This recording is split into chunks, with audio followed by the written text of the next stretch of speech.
Okay, I think we can get started. So good evening, everyone. It's a pleasure to be here moderating this panel session on the empirical track. I think we have three very interesting. My name is Lanchieri. Sorry, as Elliot said, I'm a postdoctoral fellow here at ETH Zurich, and I have the pleasure of moderating the discussion. And we have really three extremely interesting presentations on three very hot topics. So we'll start with Matteo Courthoud, who's a fifth-year PhD student in economics here at the University of Zurich and the supervision of Professor Gregory Crawford.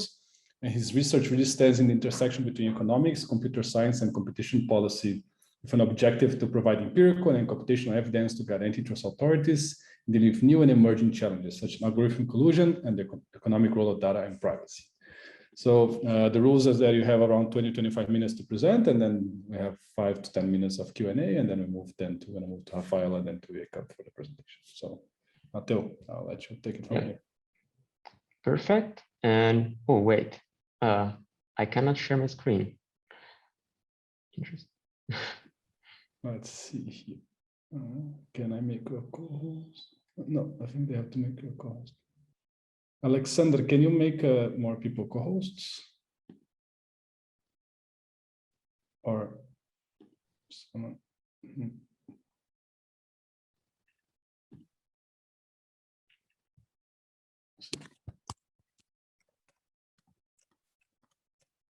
Yeah, it looks like screen sharing is generally disabled.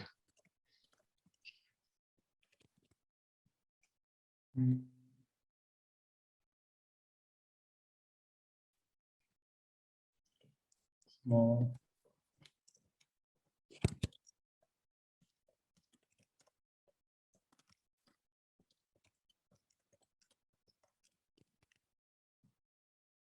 Okay, let me see if I can ask. Sorry.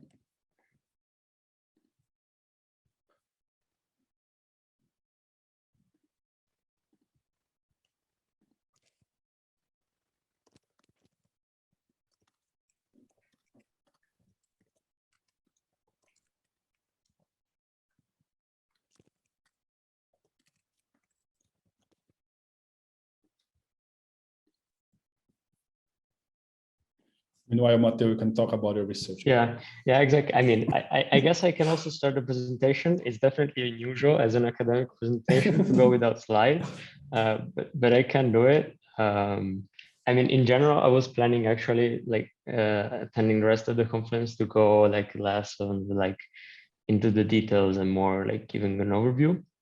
So basically my work is like the work of like the name of this work is like algorithmic collusion detection. And it's basically speaking to this broad listen literature that investigates whether pricing algorithms are actually able to learn collusive strategies to keep super competitive prices. So indeed, the research agenda in general started from like seeing that there's like a spreading ability of algorithms to learn to basically set pricing and replace humans' decision making in many environments. And this has been documented in the literature, and in particular, important paper here that I have to mention from the beginning is the paper by Calvan and others documenting that algorithms in very simple control settings are able to learn collusive strategies to keep super competitive prices. So not only the use of algorithms to price is spread, but it's also encouraged. Like, for example, oh, nice. Let me try. Oh, yes, I can share. Amazing. Okay, thanks. So, yes. So, as I was saying, not only the use of algorithms is like spreading across industry, but there's also evidence that this collusion between algorithms might actually be happening. This is definitely an area that it's open to future research because there's basically only one paper showing this. And also like on the sophistication of algorithms is definitely an open question how much in the real world algorithms are sophisticated indeed and able to learn these anti-competitive strategies. And I mean, last, but I guess in this conference, it does not need to be said, there's a lot of interest from the policy perspective about this topic and about whether and how diffuse it can be, this phenomenon of algorithmic collusion and how to tackle it. So this is exactly where my agenda started. I was basically just wondering, like, what can we do about it? If like algorithmic collusion is spread, like how can we detect it, right?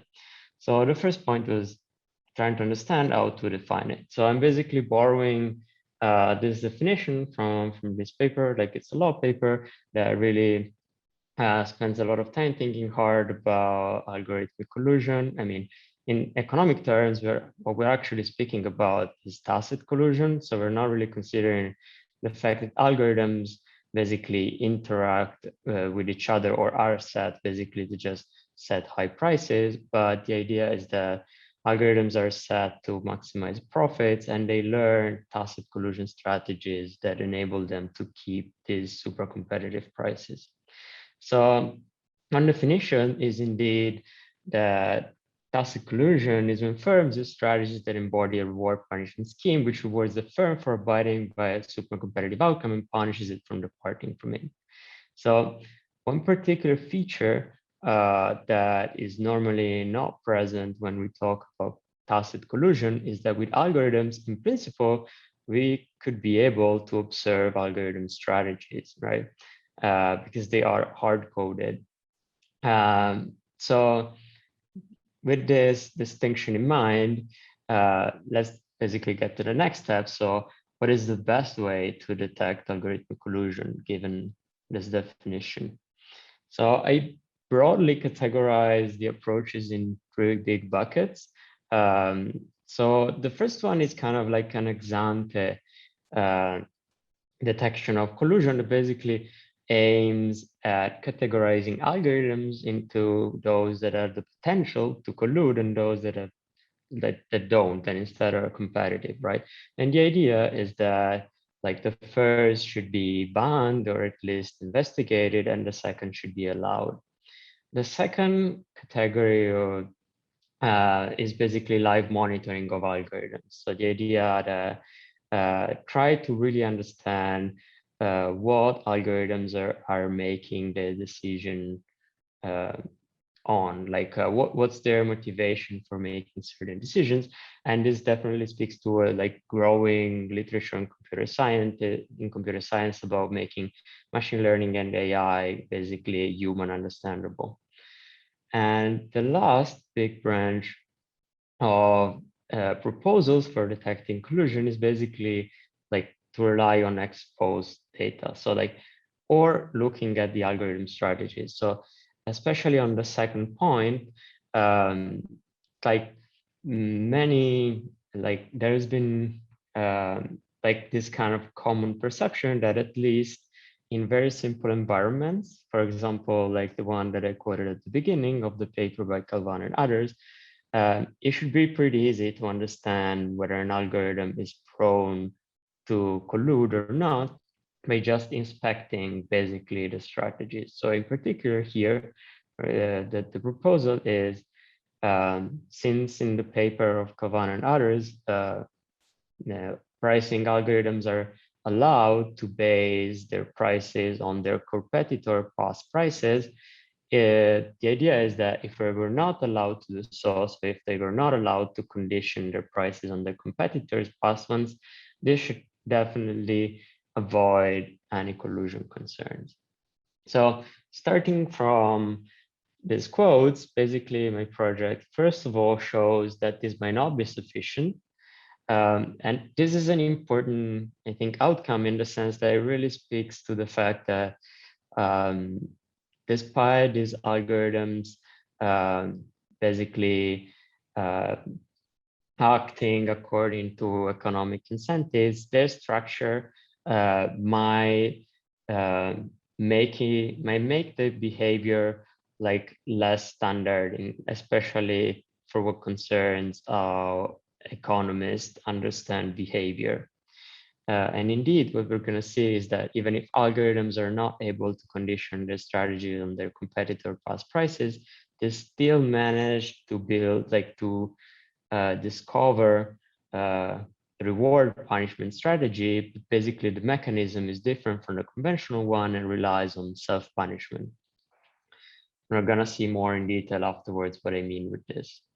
So given that it might not be sufficient like to just inspect the inputs of the algorithm strategies to make a statement about their possibility or ability to collude, I took a different road, which basically builds on the intuition that if algorithms are smart enough to learn to collude, they should be also smart enough, they may be also smart enough to learn to exploit collusion.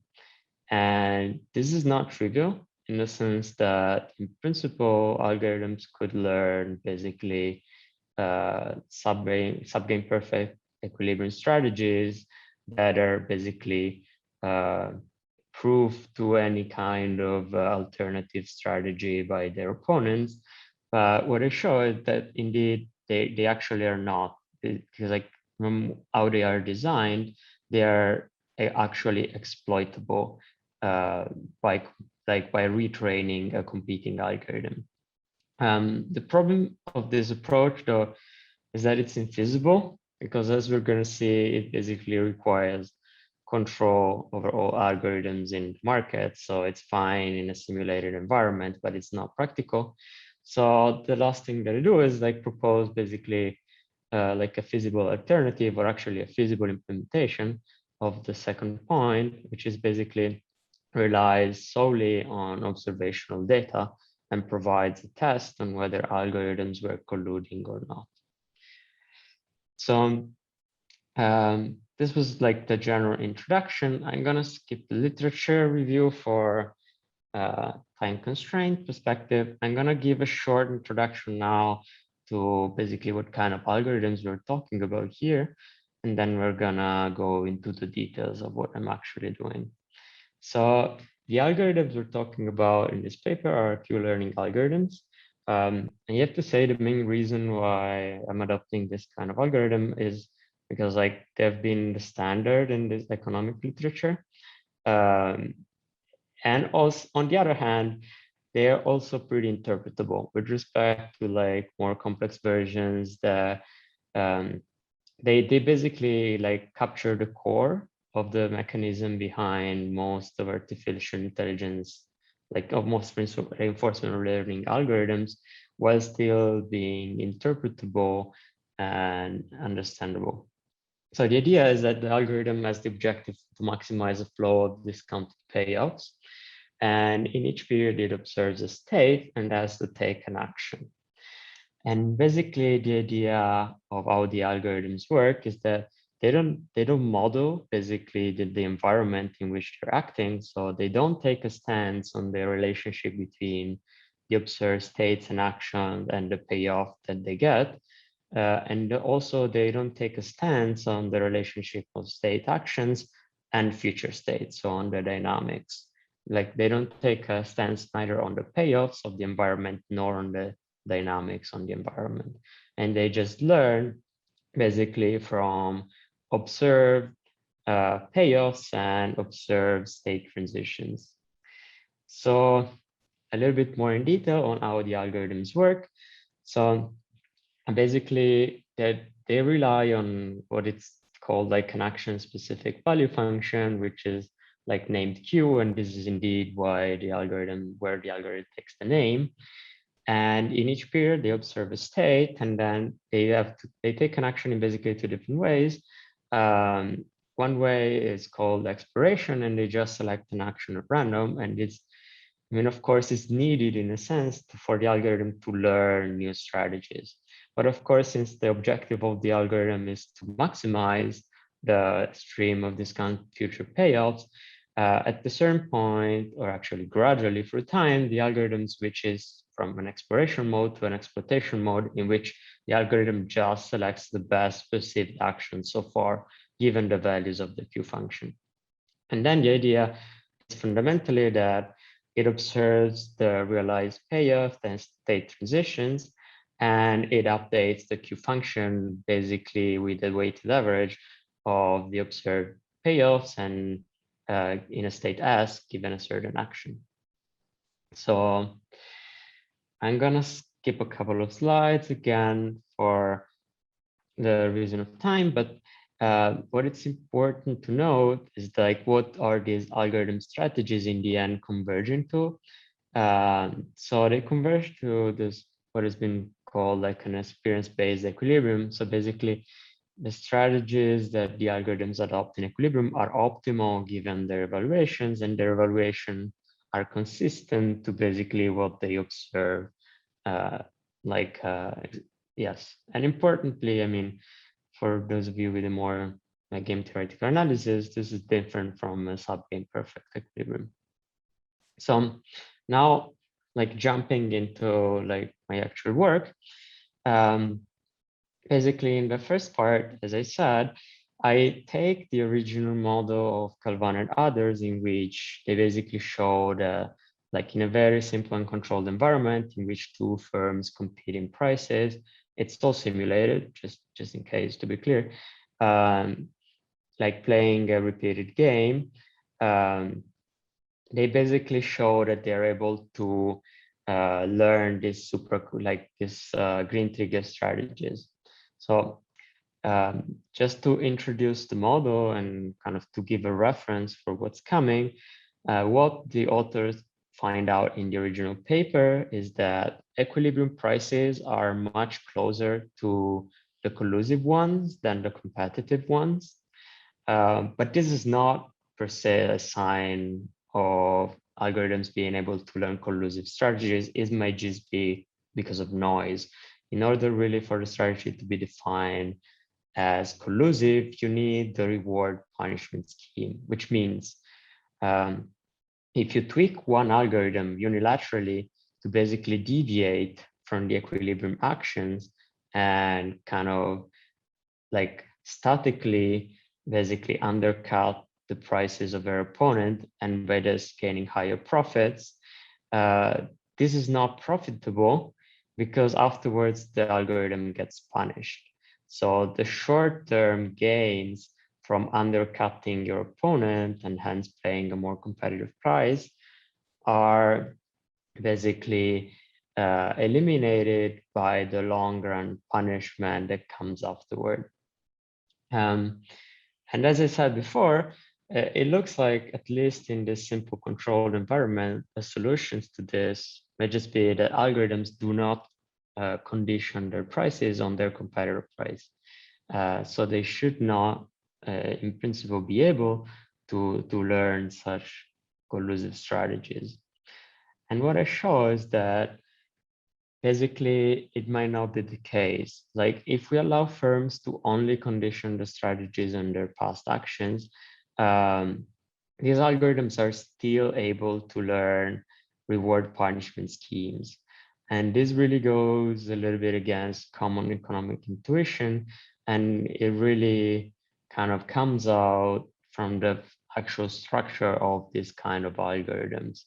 So in practice, if we basically repeat the same exercise as before to understand whether the algorithm has learned collusive strategy, we see that basically the same kind of timeline goes on. So like it's more noisy, but the algorithms are able to keep super competitive prices. And once they deviate in one period, like if they are tweaked to manually deviate and undercut their own prices, then they punish themselves for doing so.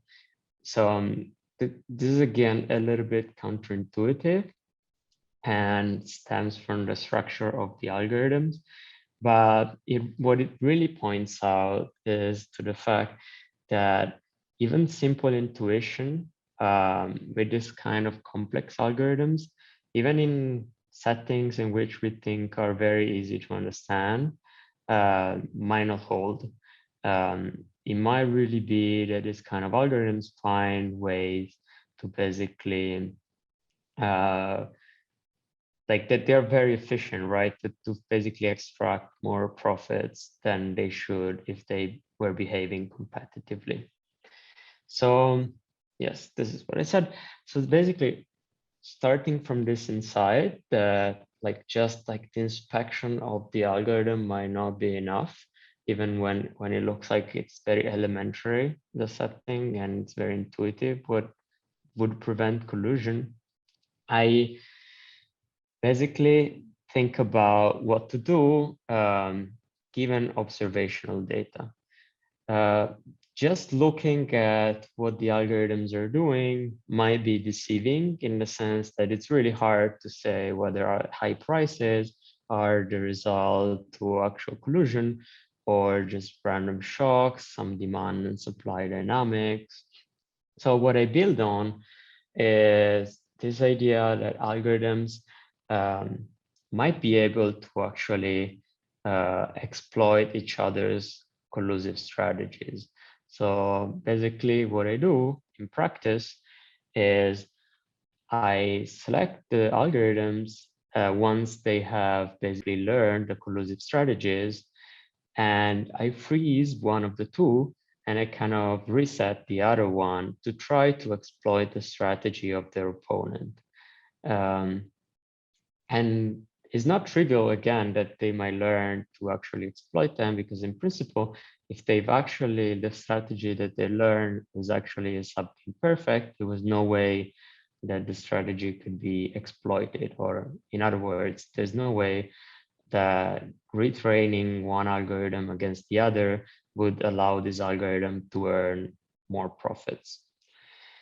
So I analyze 3 different cases. So I basically analyze the 2 cases that I showed before. So the baseline setting, that is kind of like the workhorse model in the literature. Then what I call blind algorithms, which is basically the setting that I tweaked before, in which algorithms do not condition on each other prices. And lastly, I also, as a placebo test, take one setting in which algorithms are not colluding, right? To understand if this test is indeed capturing noise or is actually a test for collusion. So basically, the result I show in this section, this sequence of graphs, the results of the algorithm. So just to guiding you for this, on the left-hand side, there's the distribution of profits of the algorithms across simulations. And as we can see, as we've seen already in the graph before, the blue dots indicate that indeed algorithms are able to learn to collude and get the super competitive profits.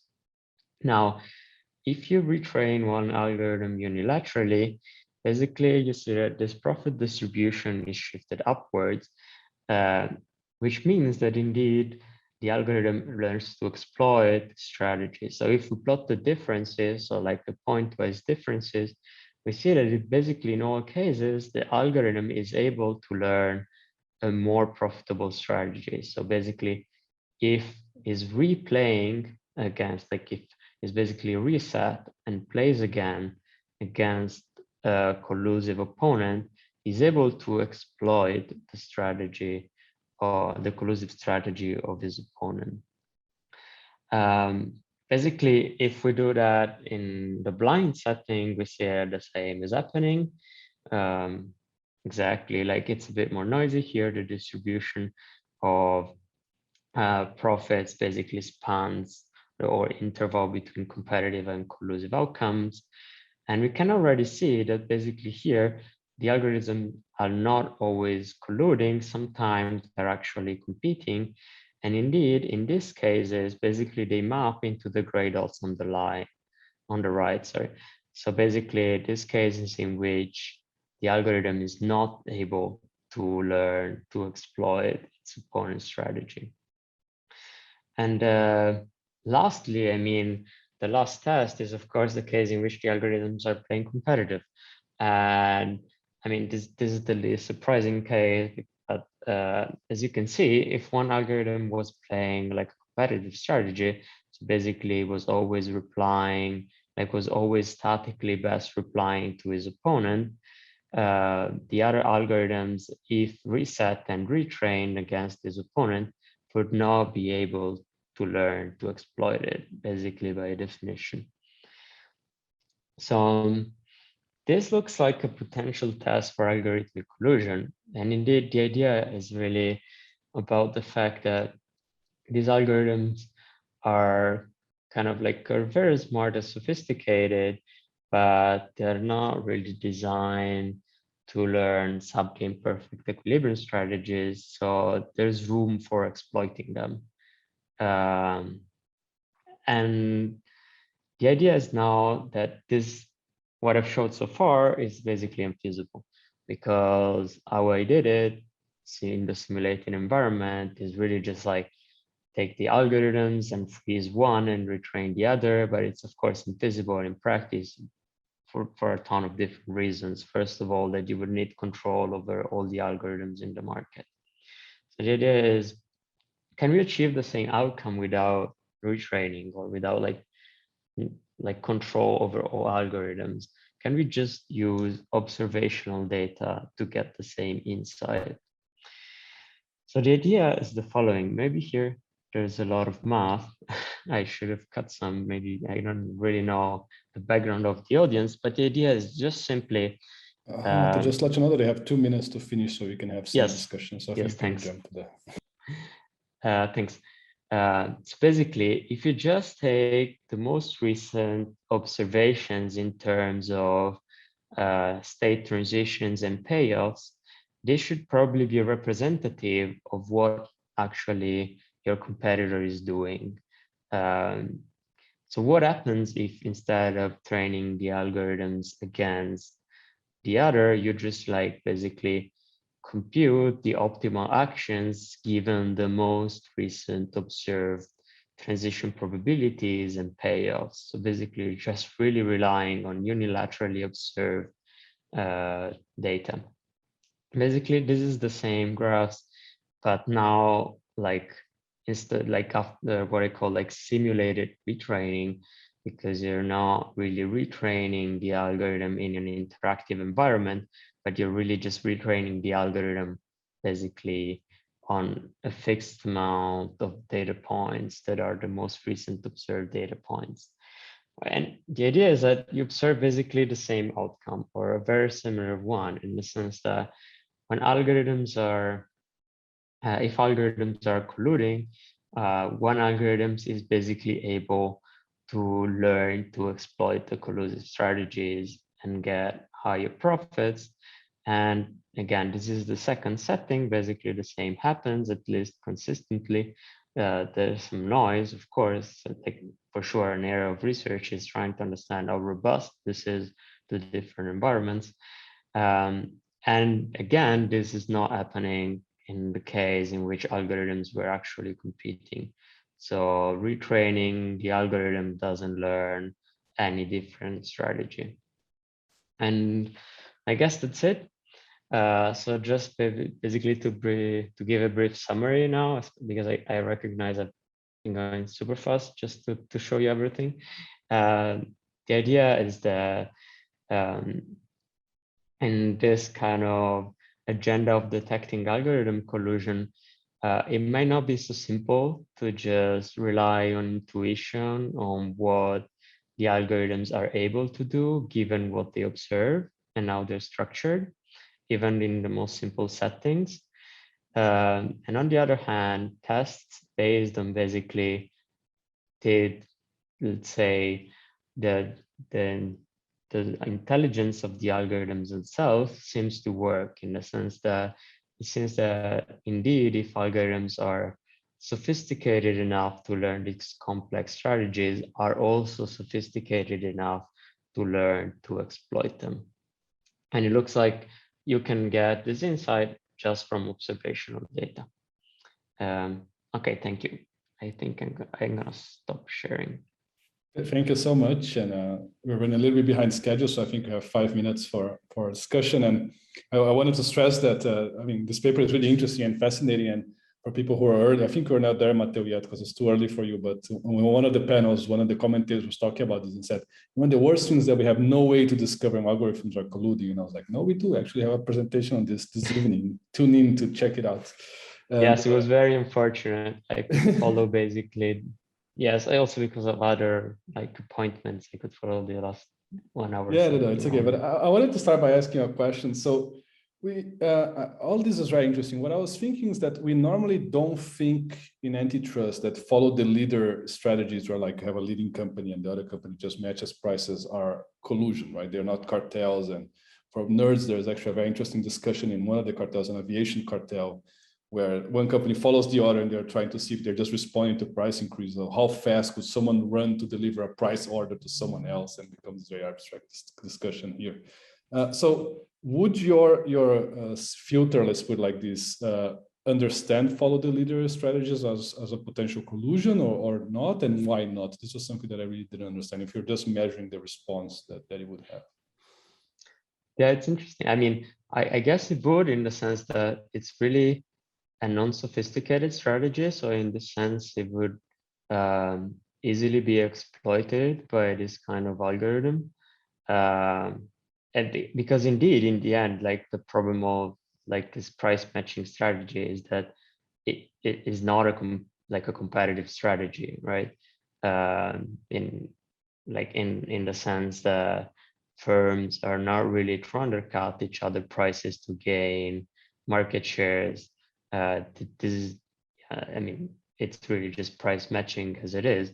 So it's, I mean, it would be, I mean, it doesn't fit, on the other hand, basically the definition of collusion that I gave, because like it doesn't rely on a reward punishment scheme, but it would still be exploited.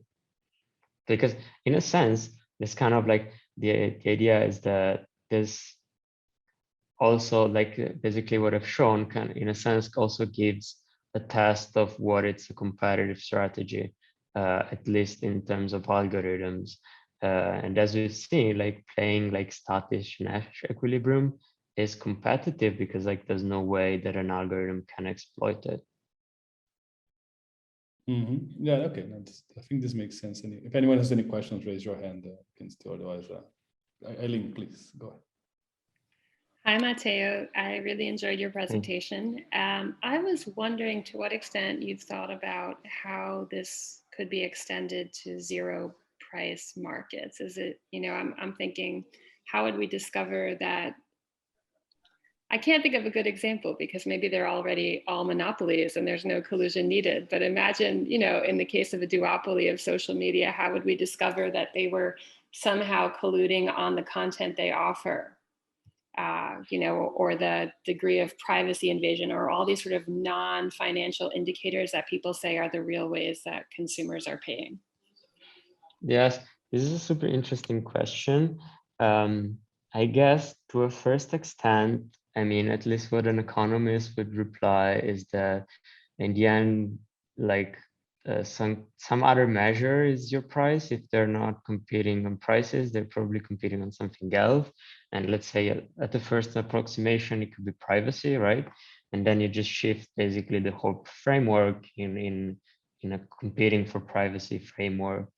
And I think, at least to a very first naive approximation, everything would stand. But on the other hand, is really not the same thing, in the sense that is at the very least, there's problem of like observability and measurement, like that makes instead like makes also life easier for algorithms to collude in prices, because like it's easy to observe, condition, like you have clear like indicators or economic indicators of what is going on, which would make like the discourse on privacy very hard. And maybe just if I can add a second thing, is that what really, like where do the algorithms, where these algorithms are used is like basically very high frequency markets. Like these algorithms really rely on having like a ton of data to learn. So as you've seen, like it's either like very high frequency, like financial markets, which in the gasoline markets is another example, or markets at least in which like there's a ton of simultaneous interactions. So it might be like also like some marketplace, like on Amazon, there's evidence that a lot of pricing is done by algorithms. Pricing, and you really need this kind of like information abundance, that it's unclear whether in privacy like at least to me, it's unclear. Like it seems very hard to measure in terms of privacy. Thank you very much, Matteo. I think if you look it up, you're going to find the case of a book on the Amazon Marketplace that was costing $20 million or something. And the algorithm. Yes, yeah. That's always a funny one. Great example, I think, for this kind of case. But I think now we're going to move on to Rafaela Andres, who is a researcher at the ZU, the Leibniz Center for European Economic Research, and a PhD student at economics at Telecom Paris. And she holds a bachelor degree from the University of Mannheim and a master in economics from VUW Vienna. And her work focuses on conducting empirical policy analysis on the digital economy. And she's particularly working now on understanding frameworks to combat hateful online speech. And she has a fascinating presentation as well on the NetzDG law in Germany. So Rafaela, thanks a lot for this introduction. And let me start right away. So I hope you can see my screen. All right, so we have also from my side, good evening, everybody. And yeah, thanks a lot for joining my talk and giving me the opportunity to present ongoing work on the effect of hate speech regulation on German Twitter. And this paper is joint work with Olga Slivko from the Erasmus University of Rotterdam. To motivate my talk, I want to first convince you that online hate speech is indeed a pressing issue. Because among the tweets that we have in our sample is this one: our authorities submit to imported, marauding, groping, beating, knife-piercing migrant mobs. And unfortunately, posts like this are widely spread. According to a representative survey in Germany, more than 70% of the respondents answer that they have already encountered some form of online hate speech in the year 2019.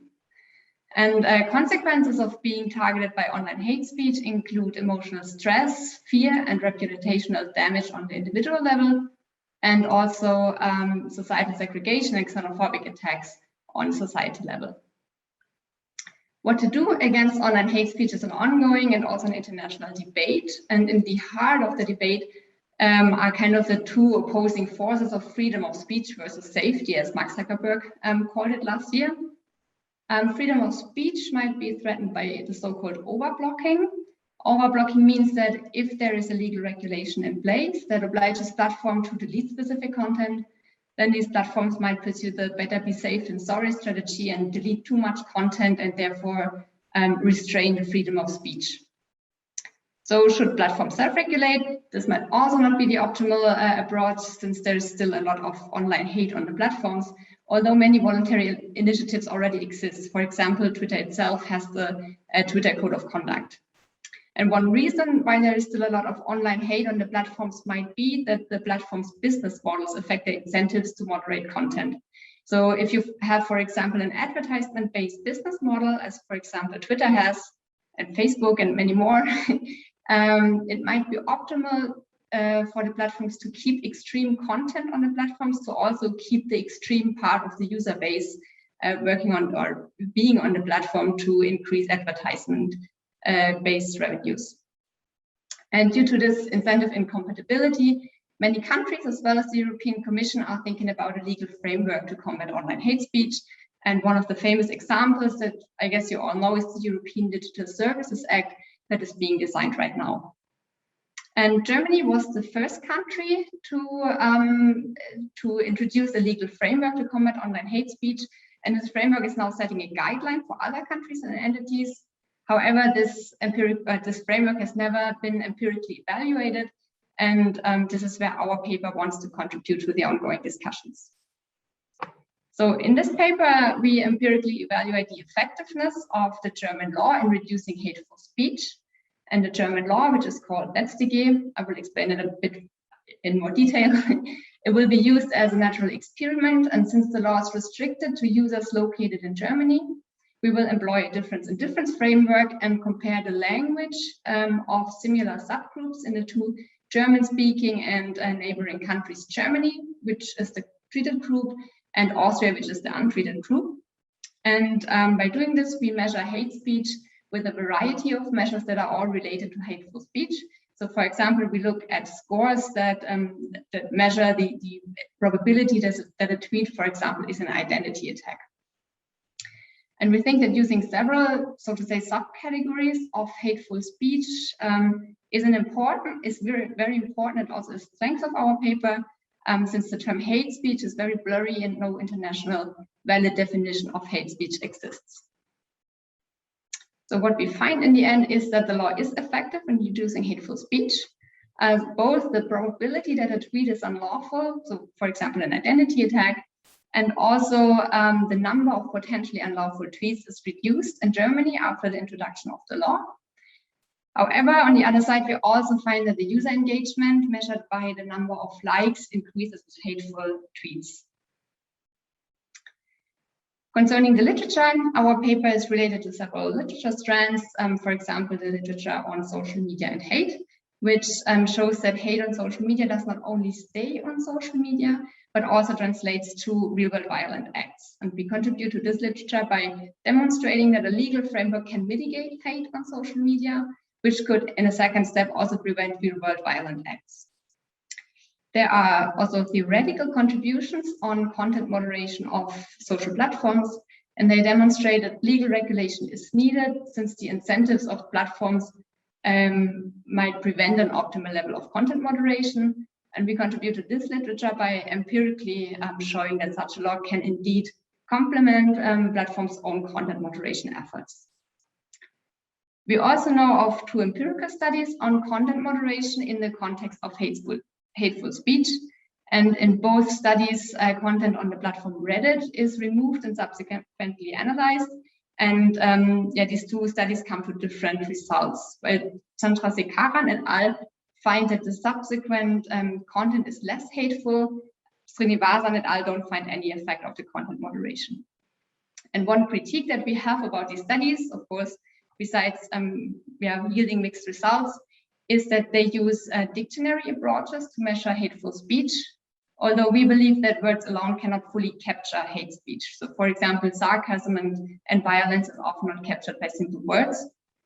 And also word-based classifications are very sensitive to misspellings. So therefore, our contribution to this literature is that we use user-generated content from Twitter, which is one of the major social platforms in Germany, and that we approximate hateful speech with a variety of measures that are all related to hateful speech, and which is also able to capture the intensity of hateful content, since we don't investigate a binary outcome like hate speech, yes or no, but we use scores with regard to, for example, identity attacks. So let's go to our analysis. The law we are analyzing is called the Network Enforcement Act, short NetzDG. It came into effect in January 2018 and applies to all social platforms with more than 2 million users in Germany. The most important feature of the law that we will be analyzing is that it obliges platforms to implement mechanisms for users to report hateful postings. So it's very important to say and to understand that the platforms are not required to act proactively, so they don't need to kind of search for hate speech and delete it. They only need to react if a post was complained about. And if a post was complained about and it includes clearly hateful content, then it must be removed within 24 hours. So let's have a look at how the law looks in practice. So on every tweet, you have those 3 dots in the upper right corner. And when you click on it, this menu opens, which allows you to report a tweet. And when you click report a tweet with an Austrian IP, then this menu opens. You can say, why do you want to report this tweet? For example, because it's suspicious of spam. And when you do the same with the German IP, then you get the same menu basically, but you get an additional option which is covered by the Netzwerkdurchsetzungsgesetz. And only those tweets need to be deleted within this short time of 24 hours if a tweet was reported and then clicked covered by the Netzwerkdurchsetzungsgesetz. In order to empirically evaluate the effectiveness of this mechanism, we chose Twitter data and we decided to analyze the target group of the law, namely right-wing sympathizants that we define by followers of the right-wing populist parties AfD and FPÖ. So you may now ask, why did we do this? First, we think that right-wing sympathizants compose a comparable subgroup for our analysis, and yeah, we will show you. We will show that to you later. And second, right-wing sympathizers might be considered a target group of the law as they declare migration skepticism. So the probability to encounter hate speech is higher within these subgroups than in the entire Twitter sphere. However, of course, it's very important to stress that with this selection, our results are not representative of the entire German Twitter sphere, but only for the specific target group of the law. So to resample our data, we in May 2020, we downloaded the full list of all followers of all AfD and FPÖ profiles and ended up with about 200,000 unique followers. And after drawing comparable number of followers and some cleaning, we ended up with 600 followers that we could cleanly locate to Germany and 740 followers that we could cleanly locate to Austria. And taken together, those users tweet about 2.3 million original posts. This means we don't consider simple retweets. We only look at really the text that comes originally from the profiles in order to capture the change in the language employed by the users that we are analyzing. And to further test out our effect of interest, in the next step, we filtered those 2.3 million tweets to those tweets to a data set that include sensitive topics based on some buzzwords like relief or religion, Quran or Islam. And here you can see summary statistics on the tweet level. So the first 3 rows indicate user engagement that a tweet receives. So we can, for example, see that the most common interaction with a tweet is liking. So on average, a tweet in our sample is liked 7 times and retweeted 4 times. Then the next couple of rows are more like the content of the tweet. So we see, for example, that 7% of our tweets include a photo and almost 70% a link to either another post or another website. And that, for example, the median number of words in our sample is 15 words. And the last rows are rather circumstances. So, for example, 8% of our tweets are tweeted during night times, and 2% of the tweets are posted on a day in a country when there was a terroristic attack in a country. Our measure for hateful speech is provided by the Perspective API. That's an application programming interface by Jigsaw and Google that allows to employ pre-trained machine learning algorithms to short texts. And then these short texts are scored with regard to several interesting dimensions that you see in this first column. So let's go through an example. So here you can see another tweet that we have in our sample. We have pulled the teeth out of pagan and witch-killing Christianity. Islam is waiting. So we now use this tweet as an input for Perspective API, and the API gives us a toxicity score of 0.81.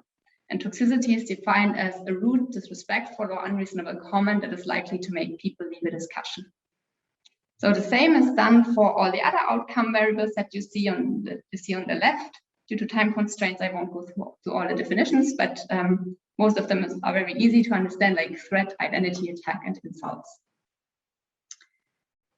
Let's turn to our analysis. As stated earlier, we are estimating difference in difference analysis with fixed effects. We are estimating separate models for each outcome variable. So our outcome variable hateful speech, IJT, is 1 time the respective score a tweet receives with regard to toxicity, to profanity, and so on. And in all of our estimations, we keep the user ID fixed in order to account for personal tweeting style. We include calendar month fixed effects in order to control for time trends. And we add information on the account age of each user when the tweet was posted, since the literature suggests that older profiles also use a different language than younger profiles. And additionally, we use other time varying controls, like if a tweet was posted during night times, and we cluster all standard errors on the user ID level. And the coefficient of interest, of course, is beta 1, which measures the change in the probability that a tweet is unlawful, which is due to the NetzDG. And here you can see our baseline results. This table shows that the probability of tweets to include unlawful content significantly reduces after the introduction of the NetzDG. So in specific, the NetzDG reduces the probability that a tweet is severely toxic or an insult by each 2 percentage points. And also we also find significant effects on identity attacks and profanity. Throughout the analysis, we find no effects on threats, which is an interesting finding itself that we might look into in later analysis.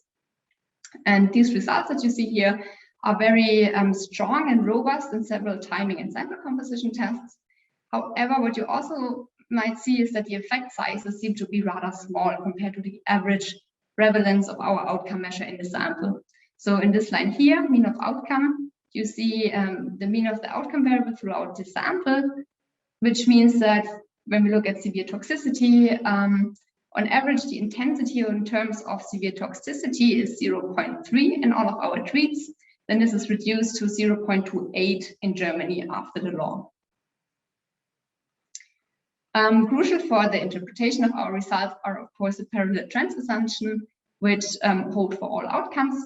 So here we plotted the treatment effect for different quarters, and we see that the country-specific pre-trends are not significantly different from each other. And in some cases, there might be some anticipation effects, for example, here with severe toxicity, but the results remain the same if we exclude the transition period, like the first and the last quarter before and after the treatment period.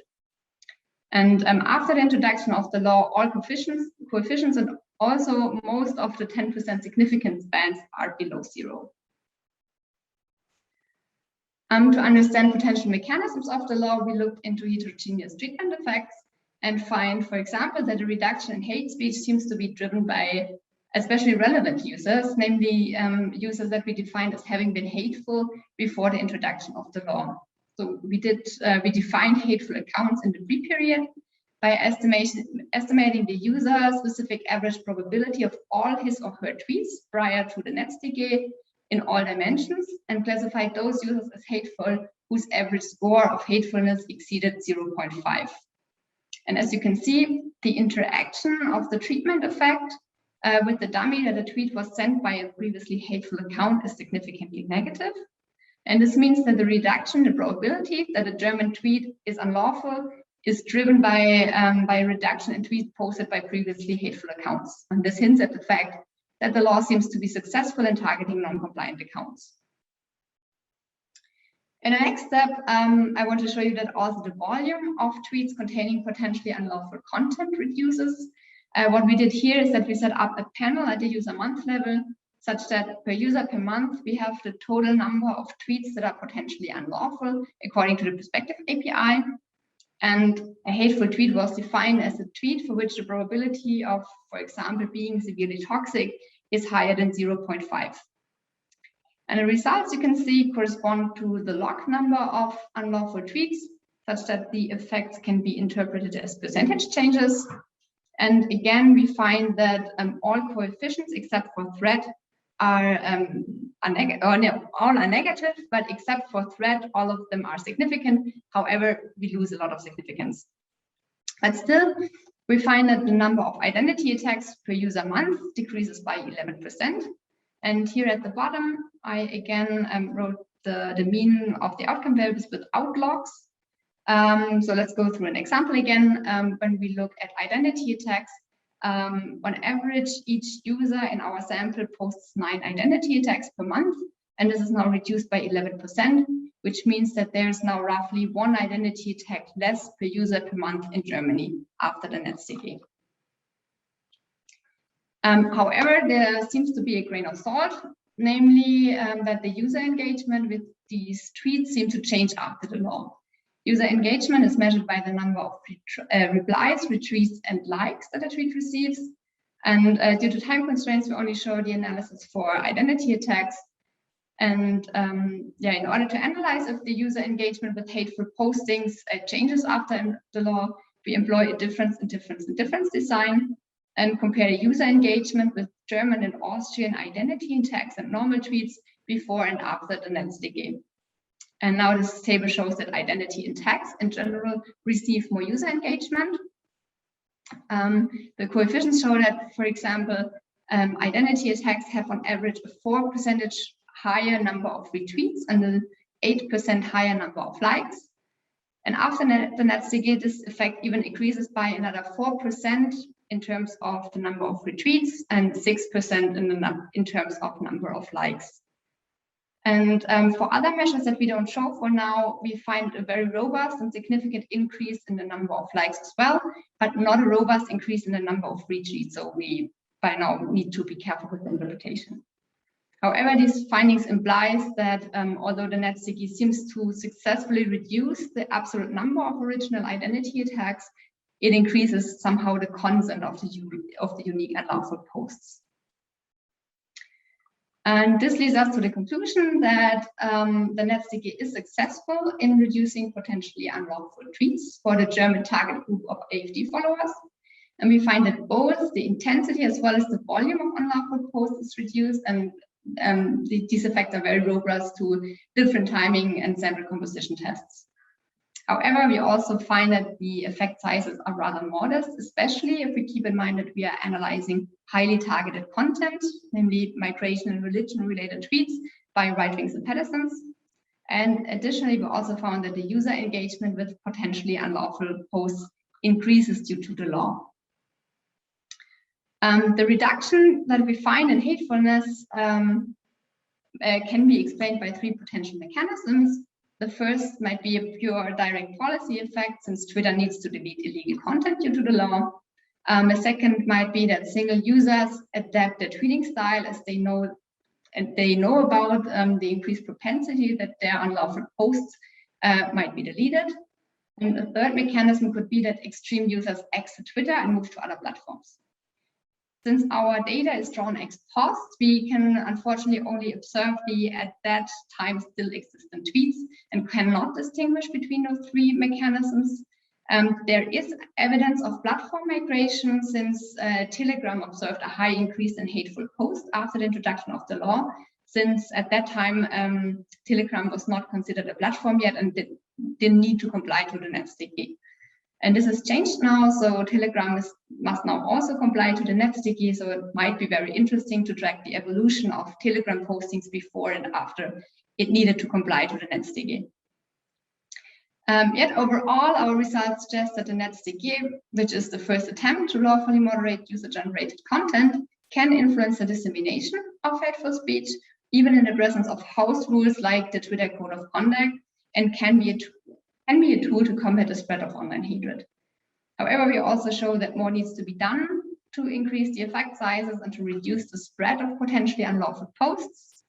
And we hope that these results can guide further regulation design, such as the European Digital Services Act.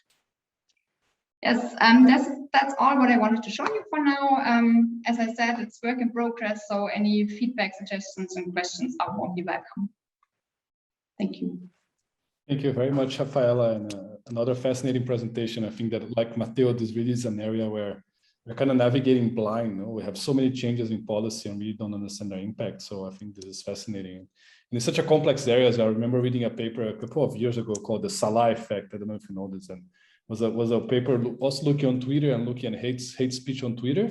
And mostly what the researcher found was that once Mohamed Salah became the main player for Liverpool, the amount of hate speech that directed against Muslims really decreased because people started liking it. So I think it's really interesting to understand like the variation that what you have and how people behave. But anyway, I'll start with questions. We have time for questions, so please raise your hand as well.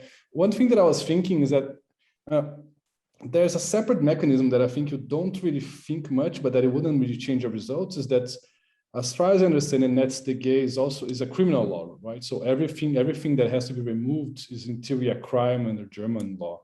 So I was wondering if you have any evidence or anything that that there is increased prosecution against these crimes, and in particular, if these are all AfD members, if there's any evidence in this sense, because you could think these are being like a different mechanism, like people are just afraid of going to jail, and this could be something that's not captured by the fixed effects, because you could see the law as being something like, oh, now the government is just signaling that it's going to start prosecuting these crimes more. So I was wondering if you could speak a little bit about this. Yeah, but this persecution is part of this of the law tightening that was recently decided. So what we are looking at is the first introduction of the law, and there this personal prosecution didn't play a role because you couldn't really you couldn't really see who the users are in real life, so you couldn't persecute them. And now this law tightening decided that that the platforms need to provide information to kind of the police. I don't know the right word in English, sorry. And so that's something that didn't play a role at our time. Okay, but at least they kind of wanted to prosecute, but they discovered they couldn't. But Elin, go ahead, please. Thank you, Rafaela. Thank you for a fascinating presentation. I guess I wanted to understand a little bit better what your data collection looked like. I think I missed an important point. So this was a retrospective study, so you went back and scraped what was on the accounts. I wondered if what you might consider going forward is sort of following accounts and scraping as they tweet, because I would be really interested to see what pops up and then is presumably suppressed due to a NetzDG complaint, and then perhaps maybe some of those reappear when they're reviewed and perhaps Twitter decides that it is not a NetzDG violation, but something to maybe get at a really granular level at what is going on with individual tweets, because I suppose I also wonder I guess I'm wondering right now with your data, can you separate the effect of self-censorship versus the effect of the complaint button? Yeah, I mean, that's a very good point, because no, we cannot decide what is self-censorship and what is just a pure deletion.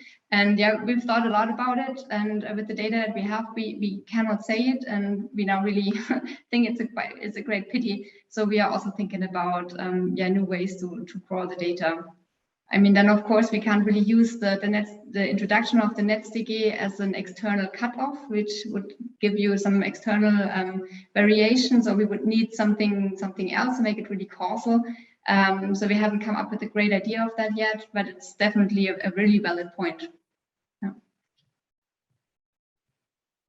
And I think connected a bit. So I was thinking, like, what does exactly a 2% reduction in hateness mean in practice? You know, like I was wondering if you could speak a little bit more about what does it mean, that scale that you have, whether it is like a significant difference or it's like one word is tweaked a little bit. Like how does the API capture this? Because this was part that I was like looking like, what exactly does it mean?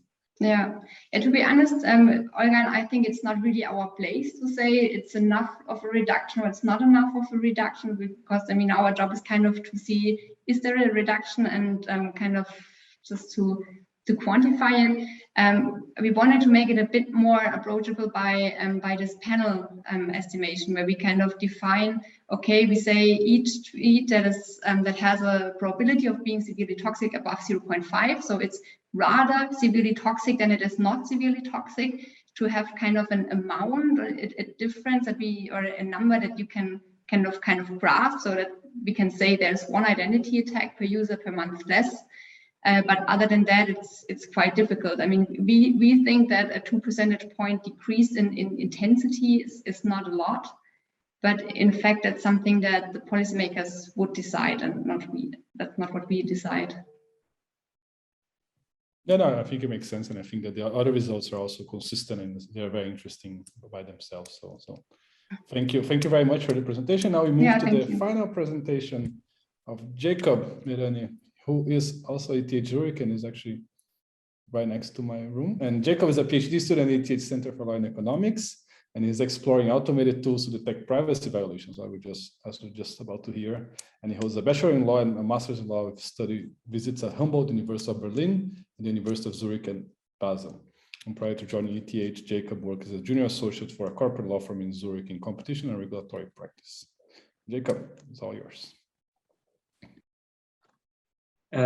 Yes, good evening, everyone, and thank you, Filippo, for this very kind introduction. It gives me great pleasure to present, together with my colleague, Karel Kubicek, our paper on checking websites' GDPR consent compliance for marketing emails. I hope you can all see my slides. Yes. Perfect. So, now, marketing emails have been around for a while, and you may be wondering, why are we still interested in studying this in the age of social media and influencers? So the answer is that marketing emails remain extremely effective So people are constantly checking their emails, and with the internet becoming increasingly accessible, the number of emails globally is increasing. And the COVID-19 pandemic pushed even more consumers online.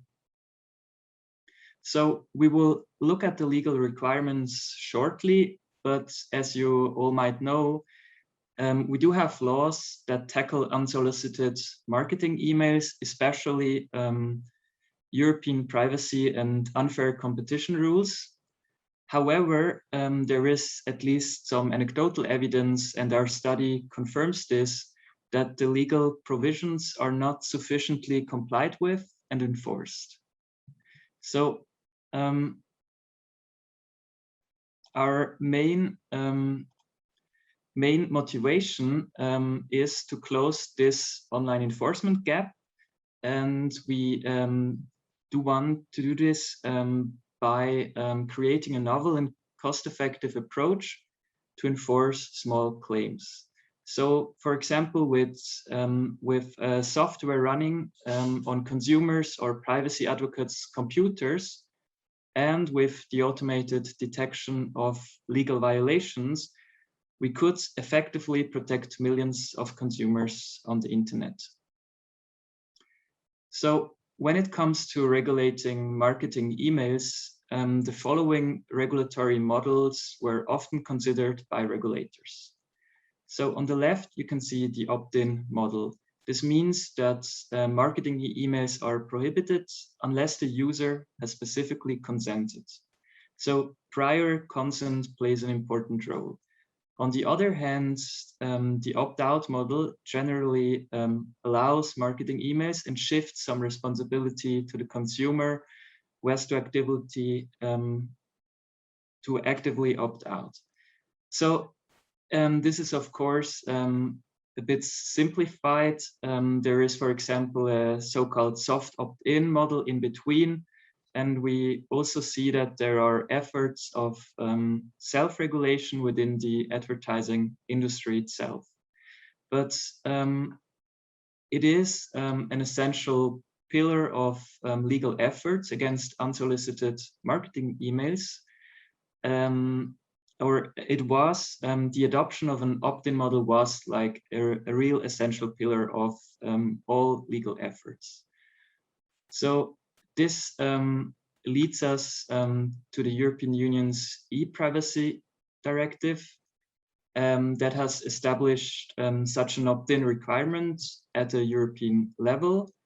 And this was implemented, for example, in the German Act against unfair competition. So in our study, we are looking specifically at Germany. And what consent means is also a question of GDPR. So that's the part where the GDPR's notion of consent comes into play.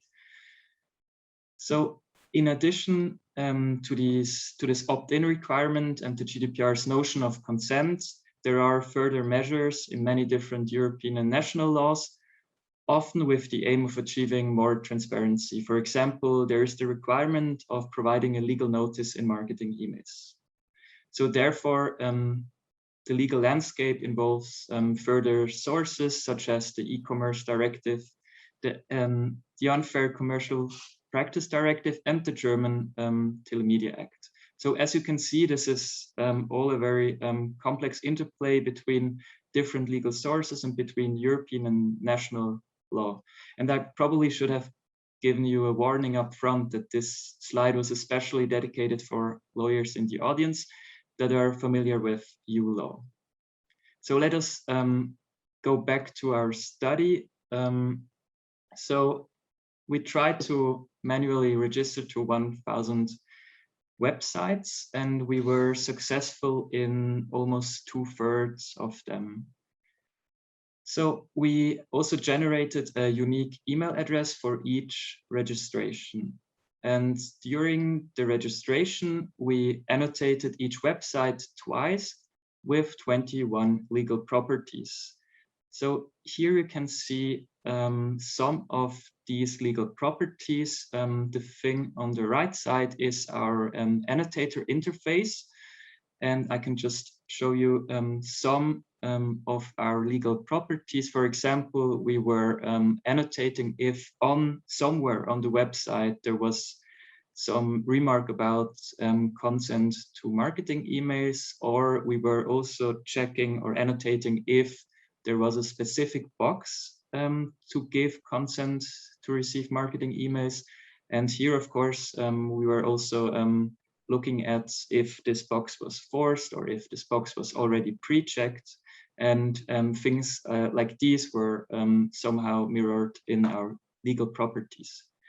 And another example or another legal property is that we were also looking if the consent we provided to receive marketing emails was bundled with the consent to agree to the privacy policy or the terms and conditions of a specific website. So this is just to give you some sort of a feeling what we were annotating and what kind of legal properties we were using for our study. So this is what we did during the registration, and after the registration, we analyzed and we classified around 5,000 emails that we received in this time period, and we could quite good record which websites send marketing emails due to the fact that we were really using unique email addresses for each registration. So based on the email classification and also based on the legal properties that I explained, we defined a procedure to detect potential violations, and I don't want to get too much into detail, but this is just to give you a small glimpse into our violation detection procedure, so you can see that it was built upon these legal properties. So I would also want to tell a little bit about the results. So our study indicates that a substantial number of websites may be violating European privacy and unfair competition rules as far as marketing emails are concerned. And overall, we found that 25% of the websites committed at least one potential violation. And in this figure, you can see our violation types. So these are the violations or potential violations that we defined in our paper. And the numbers that are already appearing mostly relate to content requirements. So you can see that there is a requirement to have a legal notice or to have an unsubscribe option in an email, and also the question of if there was a single or a double opt-in, and if your email address was shared with another third party. So these were like aspects that were related to the content of an email, but the ones that are now appearing below are related to the opt-in requirement. So if there was an opt-in, and also to the GDPR's notion of consent.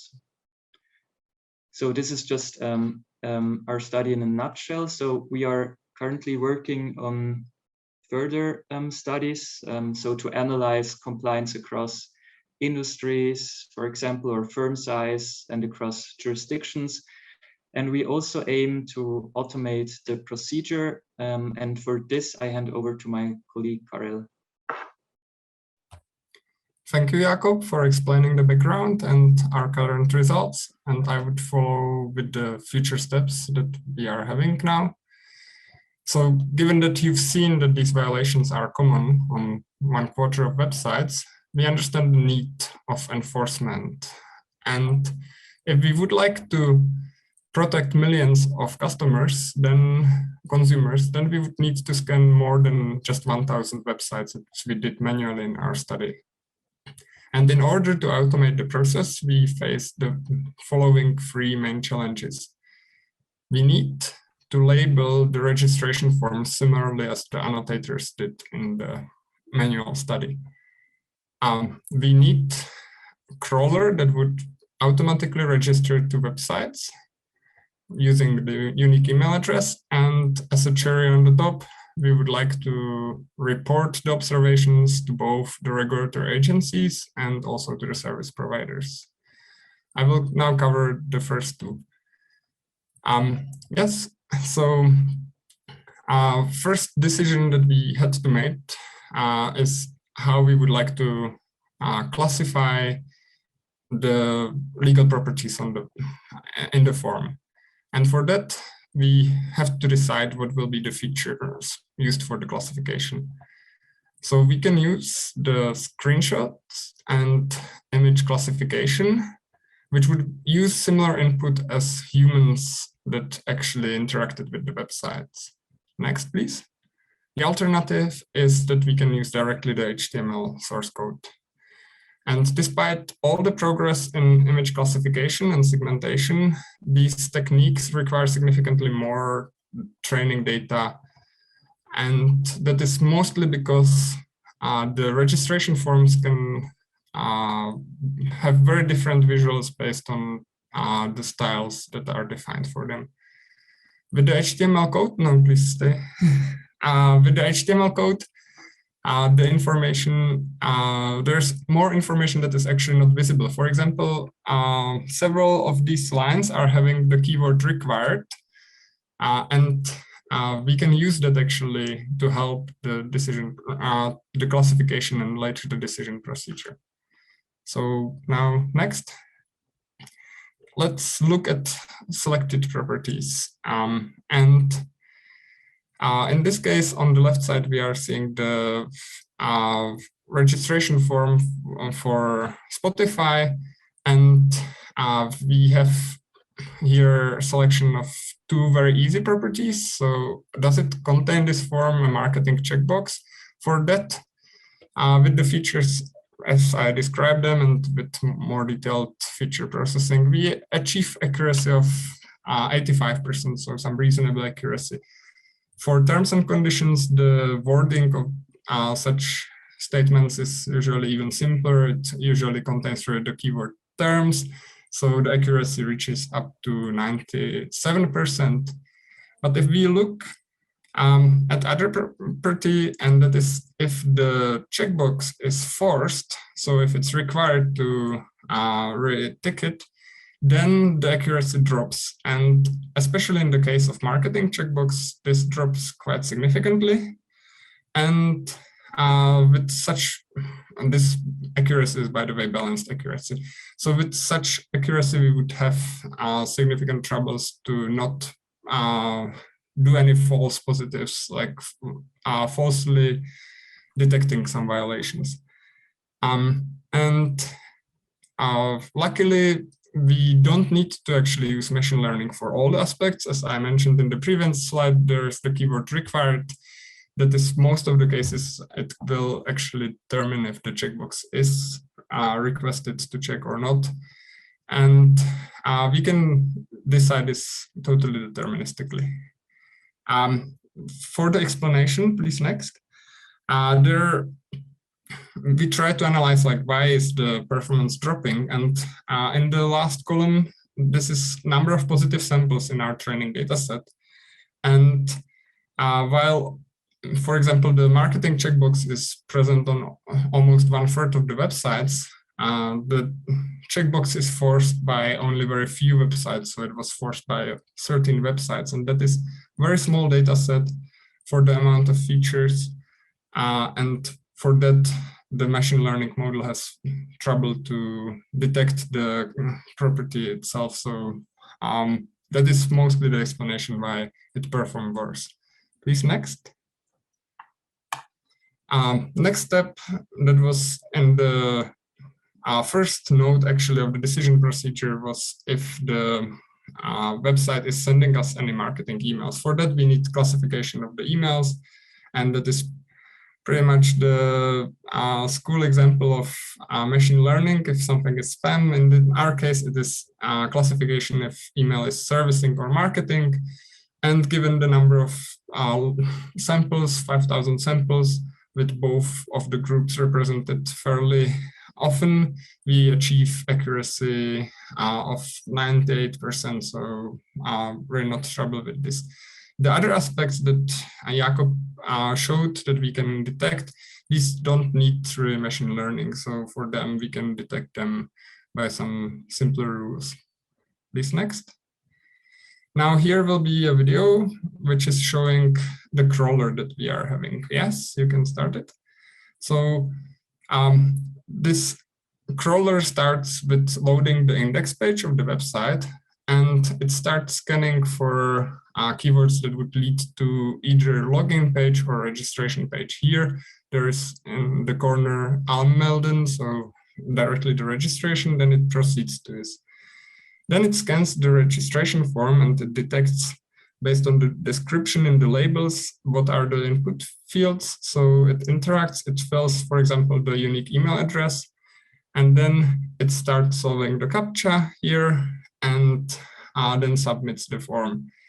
But in the first iteration of submission, there was checkbox that was actually required, but not really specified in the source code. But now we detect this, and in the next submission, we are able to complete the registration even with this checkbox. So this is roughly how the crawler is working at the moment. After this registration is complete, we have to actually check the email, detect the servicing email, and in the servicing email, we have to finish the registration if it's using double opt-in. And this procedure, the crawler is able at the moment to register roughly to 40,000 websites out of top 1 million websites.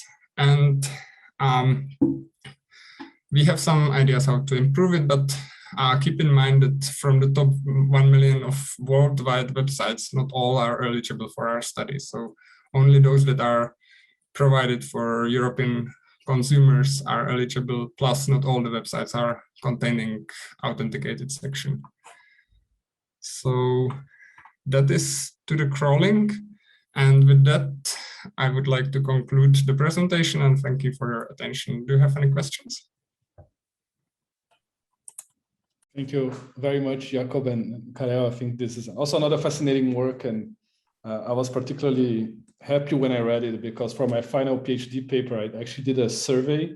Eileen had to suffer through this, I think, last week. I actually did a survey of GDPR implementation and enforcement, and out of 25 studies that I found, actually 0 had meaningful compliance. Like the Irish Data Protection Authority did a survey, and they found themselves that 92% of the websites they surveyed didn't comply with the GDPR. So I see your paper, and I see like 75% compliance. That is amazing. You know? Like they're actually making a difference in the world, not only spending money. So I wanted to start by asking you, why do you think that this, if you found the results impressive, what was your, like, when you jumped in this topic, and why do you think that websites will be more compliant in this area rather than in other areas? Is it a question that users get more annoyed when they receive emails? Is it because spams, anti-spam filters do a good job and you can block them easily? So if you had any idea of like what will make this a more compliant area than other areas of data protection in particular? I can maybe say some words, and Karel, feel free to add. I mean, first, we were super conservative in defining what we assess as a potential violation, because I mean, we still aim to create a tool for agencies and authorities, and for this, I think we have to still have a like a fair judgment of what really constitutes a violation. So this was quite conservatively done. And the second is, I mean, if we like compare our study with other related studies, I mean, we have to admit that probably a lot of these websites where we registered do not have like a newsletter service, or they probably don't send marketing emails at all. So if you have a look at other studies, for example, I think related to political campaigns, the study design was often in a way that they were really like registering or to a newsletter or things like this. And we were just registering to a website. So yeah, Karel, would you like to add something? You said three the most important things, so I can just add some numbers. And roughly 130 websites to which we registered never ever sent us a single email. So this is also part of it, that often the registration doesn't even work, or it is just to really fulfill the requirements of the registration, but the website never interacted with us. Okay, and just building on this, and then I'll let you know, ask and more questions when people go home, because it's started late as well. So is this an area where you have like gatekeepers that do the work? So if you look at cookies, for example, we have this cookie management consent management platforms that do most of the work. So once you find non-compliance by one, you're going to find non-compliance by 40% of websites. Is this an area where like companies rely on MailChimp and these companies to do most of the newsletter and email delivery? Or is this something that each company sets its own service, and we would need to really look at each company rather than just looking at like the big companies doing the distribution itself? Do you know, or you didn't find any evidence in this one way or another? There are definitely dedicated services for sending marketing emails, so MailChimp and things like that. I think that we did not observe that many of them actually in our data. And then what is maybe more visible, but I was interested looking into that, is that some of the marketing emails are sent from like frameworks for the website deployment, and so there would be like some unified structure in the emails that we've seen, and that also will then these websites will have similar behavior in the legal aspects. Ellie, please go ahead. Yes, and I'll keep it brief. Jakob and Carol, thank you very much. I've been hearing about the existence of this project for quite some time, but actually never saw the results. So that was very exciting. I have many questions, but I know it's late. So just a brief question for, I think especially for Carol. I was just wondering, it seemed like the accuracy in identifying whether the marketing checkbox was checked was especially low. And I didn't know if you had any sort of background or insights into this. It was really the problem with the number of training samples. So if the whole dataset contains 13 websites that really forced the checkbox for the marketing emails, then you're really missing like representative information in it for the model to generalize from this. And this was selected as example that was maybe easier for us to explain for me here, but there will be other properties that are having lower accuracy, and it's still something to solve. And usually with machine learning, like improvement in pre-processing the data, so just changing the feature extraction is going to help then fine-tuning the models or so. So then generally, the less often something is some law, I don't quite know what I'm trying to say, but it seems like the better behaved people are in a way, the more difficult it will be to train your model to identify the violations as a general rule of thumb. Yes, yes. The other way around is just generating some artificial training samples. So we can just change the source code, add somewhere if it would be this required, if we would really like to train a machine learning model, then we can create a modification of existing forms and give there the required, so we would force basically the model to spot this pattern in it. But if it's other property that maybe like very difficult property for training is if there is some hidden statement regarding the marketing emails. So for example, a statement that is away from the registration button, and so things like that, they will be challenging, and for them we can really generate artificial training samples and then train for that, and then test it if it works in real world reasonably, if our samples were representative. But that is maybe, if really we cannot design a deterministic procedure, that is the way where to go. Okay, with this, I think, thank you very much to Rafaela, Jakob, Carol, and Matteo had to leave, and everyone for staying with us until this time. And we start tomorrow at 9 a.m., like right in the next panels as well. So have a good evening and hope to see you all tomorrow. Bye.